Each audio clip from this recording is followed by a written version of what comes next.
عسلامة. كون فيكم يعرف رئيس دولة أعدم مجموعة كبيرة من الرفاق متاعه بعد وصوله إلى الحكم مباشرة. اليوم باش نحكيو على أحداث قاعة الخلد.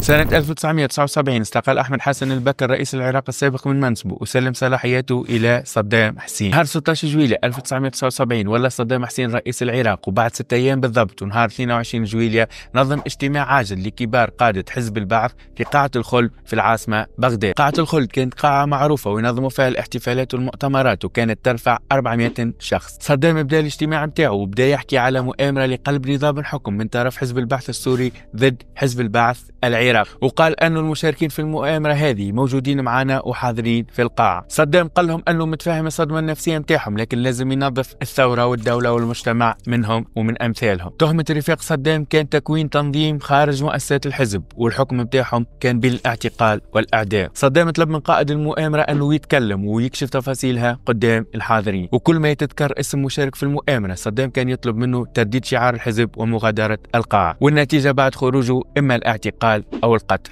أحداث قاعة الخلد مشى ضحيتها 68 شخص من قيادات الحزب، وبعدها حكم صدام حسين العراق 24 سنة بالحديد والنار وبالباهي والخايب اللي فيهم. اللي صار في قاعة الخلد يأكد أنه الدكتاتوريات قائمة على الظلم والقتل وما تحترمش دولة قانون المؤسسات، وأنه الحكم المطلق مفسدة مطلقة.